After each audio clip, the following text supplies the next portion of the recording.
민주당이 협상을 하고자 한다면 예산안 난도질과 흠집내기, 단독 처리 협박을 멈추고 정부와 여당 그리고 헌법에 대한 최소한의 존중을 보여주시기 바랍니다.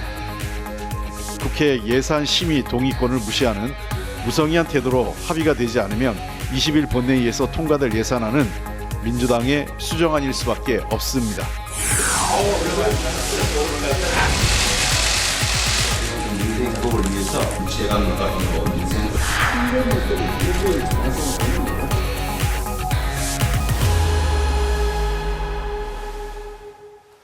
네, 각 상임위 활동을 통해서 2023년 국회의 성과와 과제를 돌아보는 시간. 오늘은 올 한 해 정부 예산을 결산하고 새해 예산안 심의를 담당하는 예산결산특별위원회 순서입니다. 내년 예산안이 결국 법정 시한과 정기 국회를 모두 넘기고 말았는데요. 여야는 주말에도 협상에 나섰지만 여전히 입장 차이를 좁히지 못하고 있습니다. 예산안 처리 전망과 예결위 권한 강화에 대해서 서삼석 예결위원장을 모시고 관련 말씀을 나눠보겠습니다. 위원장님. 안녕하세요. 반갑습니다. 네, 안녕하세요. 바쁘신데 나와주셔서 감사드리고요. 그 예산국회가 이제 개막한 게 지난 이제 11월 1일인데 그동안 이제 공청회를 시작으로 13일부터 조정소위가 이제 가동이 됐고, 하지만 현재까지 이제 여야 간의 입장 차이를 이제 확인만 하고 좁히지는 못하고 있는 상황인데, 그 이유로 자기 입장만 고집한 결과다. 뭐 이런 이제 좀 그 비판의 목소리도 나오고 있네요. 약 한 달간의 예결위 심사가 결실을 맺지 못한 이유, 위원장님은 좀 어디에 있다고 그 판단을 하고 계실까요? 우선 내년도 예산안에 대해서 특히 어려운 위치에 처해 있는 분들에게는 적지 않은 실망을 안게 된 점에 대해서 회의를 책임지고 진행해왔던 위원장으로서 죄송하다는 말씀을 먼저 드리겠습니다. 여야 간의 입장차를 좁히지 못한 것도 제 책임이고, 또 법정 기일을 약속했음에도 불구하고 지키지 못한 것도 온전히 저의 책임이다라는 그런 말씀을 드립니다. 굳이 부연해서 설명드린다라고 하면 국회법 한계도 있었다. 또 여야의 지도부 어떤 결단, 또 정부 의중도 이런 그런 문제를 야기시키는데 적지 않은 그런 요소로 작용했다라고 또 이렇게 합리화시킬 수 있는 그런 얘기도 되겠습니다. 네. 네, 뭐 그렇긴 하지만 뭐 결산이나 심의 심사 관련해서 정말 열심히 노력하고 계시잖아요. 많은 국민들도 그걸 아실 거라고 생각을 하고 있습니다. 현재 20일 예산안 처리를 위해서 2+2 협의체가 가동 중인데요. 여야는 여전히 그 평행선을 달리고 있습니다. 그 항목은 R&D, 지역화폐, 검찰 특활비, 새만금 예산 이런 것들이 또 쟁점인데, 여야 간의 그 이견도 워낙 크고 감정의 골이 깊은 상황인데 이게 과연 합의가 가능할지, 이 쟁점들 절충 가능성에 대해서 어떻게 생각하시는지 들어볼까요? 감정의 골이 깊은지에 대해서는 제가 동의하기가 쉽지는 않고요. 아, 그렇습니까? 네. 저희 당을 대표하는 간사님, 또 여당을 대표하는 간사님, 또 양당 원내대표께서 상당히 물밑에서 저는 이렇게 열심히 조율을 하고 있는 걸로 알고 있고, 네. 또 기획재정부도 지역 예산을 잘 이렇게 꼼꼼히 좀 살펴봐주고 계시고, 또 이렇게 화두가 됐던 정책적인 예산에 대해서도 최근 들어서 이렇게 심의에 좀 착수를 한 걸로 알고 있습니다. 네. 모르긴 몰라도 의장님께서 공언하신 대로, 양당 대표께서 합의하신 대로 20일 예산안 통과를 앞두고 어디까지 진척이 됐는지는 제가 오늘까지는 정확히 확인하지는 않았지만 상당히 노력은 하고 있다. 정부도 과거보다는 좀 더 전향적인 자세를 보여주고 있다고 하는데 결론은 모르겠습니다. 20일이면은 뭐 모레네요. 예, 바로 이제 네, 코앞으로 그러네요. 다가왔는데 여기에 대해서는 민주당은 합의가 만약에 그때까지 되지 않으면 그 야당 단독안으로 이제 처리한다는 이제 방침을 세웠는데, 국회는 예산은 증액은 못하고 이제 감액만 이제 할 수 있는 거 아니겠습니까? 그 민주당이 감액 수정안을 이제 올려서 단독으로 처리하겠다, 이제 그런 입장을 밝힌 건데, 이게 헌정사상 처음 있는 일이죠. 네. 그 민주당의 감액 예산안 단독 처리 좀 어떻게 이 당일에 어떤 분위기일 걸로 좀 위원장님은 바라보고 계실까요? 저는 회의를 진행하는 책임이 있지 네. 뭐 여당이 야당이 어떻게 할 것이다라는 그런 예언하는 그런 단언하는 단정한 위치에 있지 않기 때문에 네. 조심스럽기는 합니다만은 그렇게 해서야 되겠습니까? 국회는 뭐 여야 간의 입장차가 분명하고 또 또렷하게 구분이 되더라도 결국은 뭐 이렇게 합의하고 협의하는 그런 구조 틀에 능숙하기 때문에 또 의장님이 계시기 때문에 여야 지도부가 저는 좋은 그런 방안을 좀 도출해 낼 걸로 좀 확신을 하고 있고 네. 또 그렇게 가야 됩니다. 그렇지 않게 되면은 결국은 뭐 열심히 일해온 뭐 국회가 하루아침에 욕을 먹는 것은 뭐 어쩔 수 없다 치더라도 목말라 하고 있는 그런 그 국민들한테 더 이상 큰 피해를 줘서는 안 되기 때문에 저는 주어진 그 약속 기일 내에 반드시 협의가 저는 잘 될 걸로 긍정적으로 생각하고 있습니다. 네. 네, 몇 가지 불만과 좀 지적이 있는 것 같은데요. 국회가 그 감액만 할 수 있고 또 증액은 못한다라는 점에서 그 반쪽짜리 권한 아니냐 이런 불만이 있고요. 예산 심사가 되지 않아도 그 정부 원안이 본회의에 자동 부의되면서 예결위가 이거 유명무실해지는 부작용에 대한 그런 지적이 있습니다. 이 예결위의 기능을 좀 정상화를 하고 국회 예산 심의권을 강화하기 위해서 어떤 그 개선 방안이 필요하다고 생각하십니까? 2014년 그 선진화법 적용 이후에 예산안을 예결해서 단 한 차례도 이렇게 의결된 바가 없었던 것에 대해서는 부끄러운 고백이긴 합니다. 저 개인적으로 이렇게 뭐 말씀드린다면은 대한민국 국회 예결위원장의 위치에 있는 그런 저희 신분을 두고 제 지인들이나 제 지역에서 또 오히려 심지어 뭐 정부 부처에서도 모든 것을 다 이렇게 해결할 수 있는 그런 뭐 막강한 권한을 가지고 있는 것처럼 생각을 하고 계시는데 방금 앵커께서 말씀하신 것처럼 그것은 아니다. 오롯이 국회가 가질 수 있는 권한은 삭감할 수 있는 권한. 네. 증액은 없고. 증액을 하게 된다면은 네. 정부의 동의를 얻을 수밖에 없는 그런 구조로 되어 있기 때문에 반쪽짜리 권한, 반쪽짜리 심의권이라 해도 뭐 이렇게 부끄럽지만 과언은 아닙니다. 뭐 이걸 누굴 탓할 수는 없죠. 법을 만드는 국회가 그동안 이런 점에 대해서 좀 더 디테일하게 들여다 봐가지고 네. 그 기관을 통해서 선지를 해왔었으면은 이런 문제들이 좀 이렇게 되풀이가 되지 않을 텐데 차제라도 이런 것들이 문제점으로 부각이 됐으니까 해결할 수 있는 그런 그 관련 법들을 저는 손질할 때가 왔다라는 그런 생각을 갖고 있습니다. 네, 네. 국회 예산안 심의 그 매년 요맘때에 이제 늘 제기되는 그 문제점으로 그 대표되는 게 이제 깜깜이 심사다 뭐 이런 이야기는 자주 나오고 있는데요. 올해도 어김없이 이제 소소위에서 깜깜이 심사가 이제 반복이 됐는데 예를 들면 그 656조 9천억 원이라는 이 막대한 예산안이 단지 그 4명이 참여한 그 비공개 회의 그리고 이제 회의록도 좀 남기지 않는다고 이제 들었는데요. 이렇게 이제 다뤄지다 보니까 이제 졸속 심사 또 밀실 담합이다. 뭐 이런 이제 또 비판의 목소리가 계속해서 좀 나오고 있는 상황입니다. 위원장님은 이런 그 소소위 심사에 대해서는 좀 어떤 의견을 갖고 계실까요? 쪽지 예산, 깜깜이 예산, 밀실 예산이라고 일컬어지는 그런 경우는 증액을 놓고 한정된 그런 그 표현이지 네. 감액을 놓고 얘기할 수 있는 그런 것은 아니라고 보거든요. 네. 금년에는 여야 간의 그 원내 대표님들께서 이렇게 합의를 하셔가지고 소위 심사 일정을 과거보다 이렇게 더 늘려주었습니다. 뭐 이런 것은 참 진일보했다고 볼 수 있죠.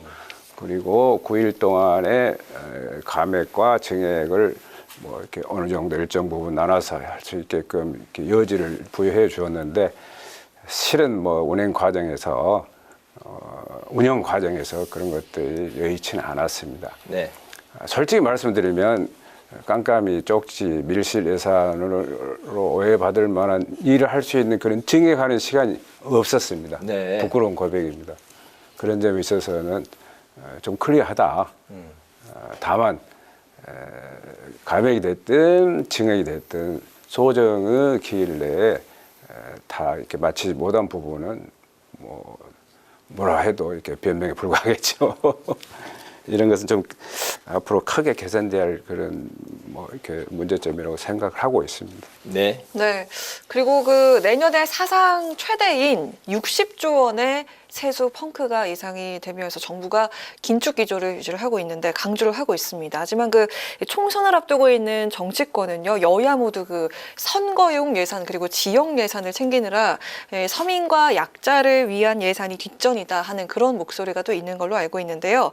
우리 국회가 놓치지 말아야 할 민생 예산 어떤 부분을 좀 들여다보면 좋을까요? 내년 총선을 앞두고 과거 예년에 비해서 예산의 이렇게 구조, 관심, 향배가 초미의 관심사로 부각된 건 사실이죠.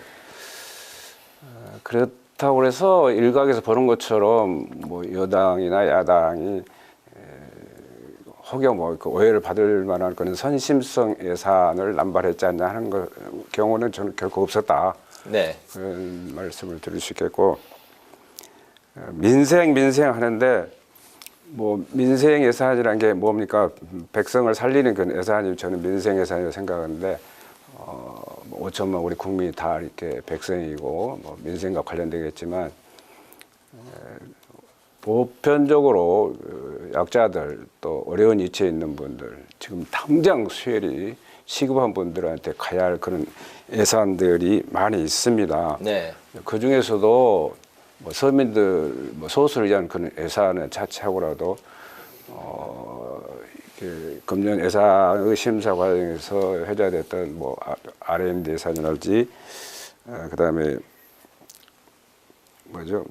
전세 사기 피해자 구제 예산이랄지 되풀이되고 있는 지역화폐 예산이랄지 또 한편으로는 농민들이 목말을 하고 있는 무기질 비료 지원 예산 확대 요구를 할지 큰 틀에서 보면 이 정도지 않겠느냐. 근데 요거는 이제 정책적인 그런 예산이기 때문에 아마 여야 간에 큰 차이는 없을 거라고 보는데 어느 정도 선에서 타협이 이루어질지는 기초를 지켜봐야 될 것 같습니다. 네, 정말 요새 힘들다 하시는 분들이 많이 있는데 그분들의 그 민생을 좀 많이 챙길 수 있는 그런 예산안 합의가 좀 극적으로 연말에 좀 그런 소식이 들려오는 연말이 됐으면 좋겠네요. 네.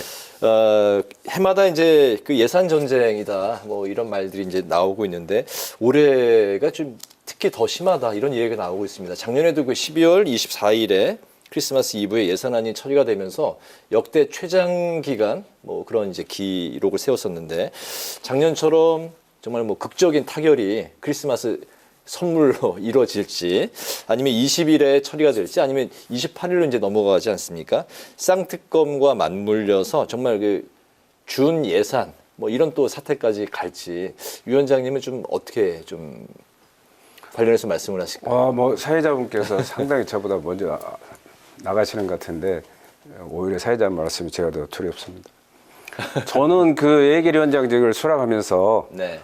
법을 만드는 국회가 법을 지키는 국회로 국민들한테 좀 신뢰를 회복하는 그런 계기를 한번 삼아보자 하는 그런 얘기를 한 적이 있어요. 네. 법정 기일 내 예산을 처리하자고 그랬는데 못했다는 것에 대해서는 제가 아까 이렇게 죄송하다는 말씀을 드렸는데 이번 20일까지 예산을 처리해야 된다라는 것에 대해서는 김진표 의장님께서 뜻이 아주 암고하십니다. 네.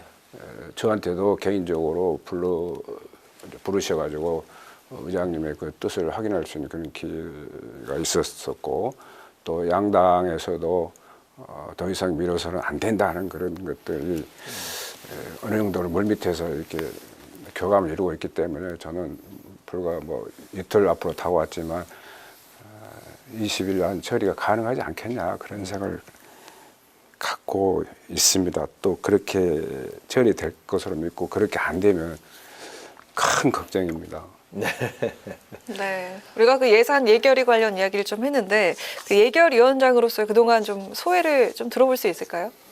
성과나 어떤 걸 좀 이루셨을까요? 국회 선진화법도 중요하지만 네. 네. 관련 그 법 조문을 저는 반드시 개정을 해서라도 국회의 그 심의 권한이 감액과 증액을 동시에 이룰 수 있는 쪽으로 저는 바꿔야 된다. 그렇지 않으면 법정 기일을 넘기는 이런 문제들이 되풀이될 수밖에 없을 것이다. 네. 당초에 그 증액권을 국회에다 주는 것에 대해서는 국회의 어떤 그런 선심성을 좀 이렇게 방지하자고 그랬는데 요즘 세상이 어떤 세상입니까? 뭐 국민들 수준이 높고 또 시민사회단체에서 보는 눈이 있고 그러는데 또 언론도 가만히 있지 네. 않습니다. 네. 개정을 해야 할 때가 왔다라고 생각하고 저 그 예결위원장으로서 그 메시지가 불효불급 필요 필급이었습니다. 불필요한 예산은 여가 됐든 야가 됐든 과감하게 삭감을 하자 하는 네. 것을 그 동의를 해왔던 사람이고 그건 또 야당에서 보편적으로 주장하는 그런 논리입니다. 반면에 정부가 정말 야당을 설득해서라도 그 민생과 관련된 그런 예산이라면은 반드시 저는 써야 된다고 생각합니다. 네. 그것이 필요 필급이라는 그런 얘기입니다.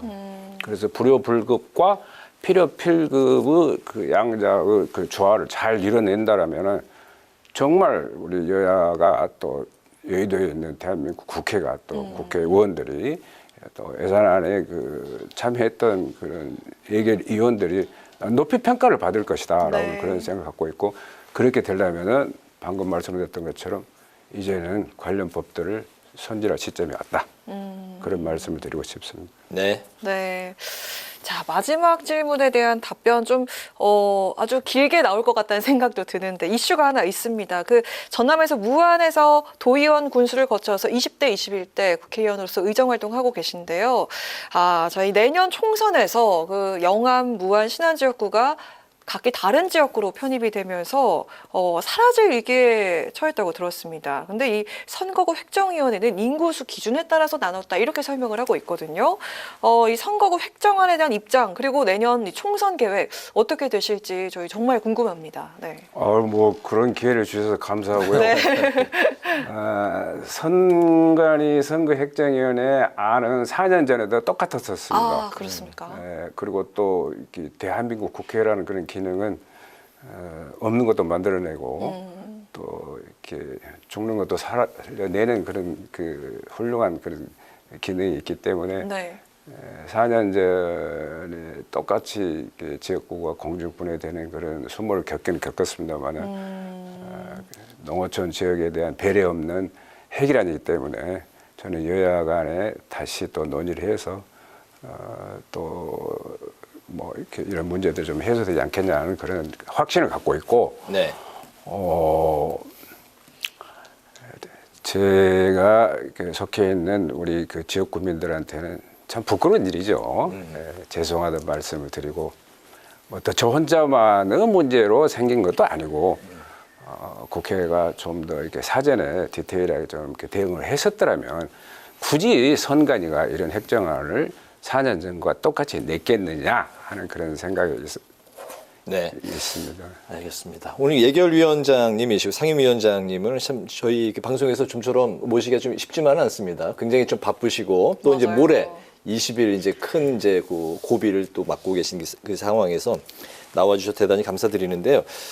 예결위원장이시다 보니까 오늘 좀 예산안 중심으로 좀 말씀을 들었고 이번에는 좀 마지막 이제 질문이 될 것 같습니다. 시간 관계상 의원님이 이번 국회에서 개인적으로 이루셨던 성과, 보람, 네 그리고 이제 내년 또 이제 총선이 있는데 의원님께서 오늘 못하셨던 말씀까지 다 곁들여서 네.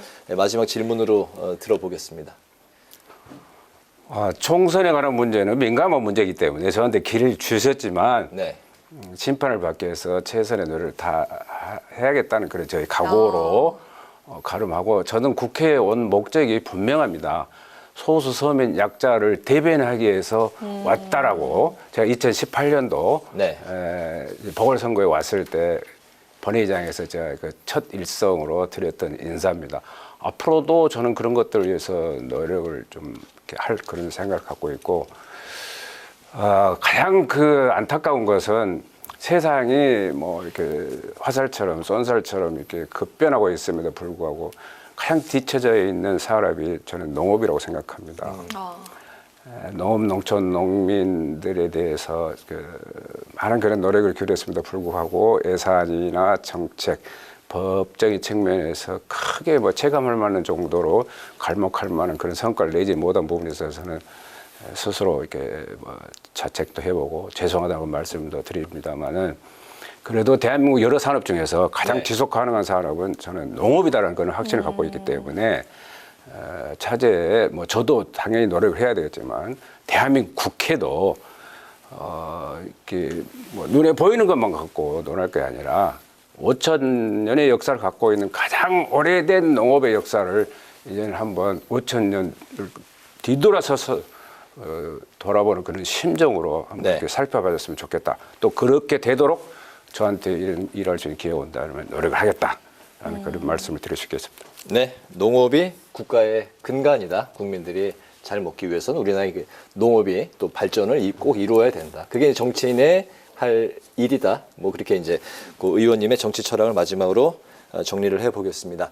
오늘 이제 파워 인터뷰 마칠 시간이 됐는데요. 각 상임위를 통해서 2023년 국회를 돌아보는 시간. 오늘은 서삼석 예결위원장을 모시고 말씀을 들어봤습니다. 위원장님 오늘 말씀 아주 잘 들었습니다. 고맙습니다. 감사합니다. 오늘 국회 라이브 6 여기까지입니다. 시청해주신 여러분 고맙습니다.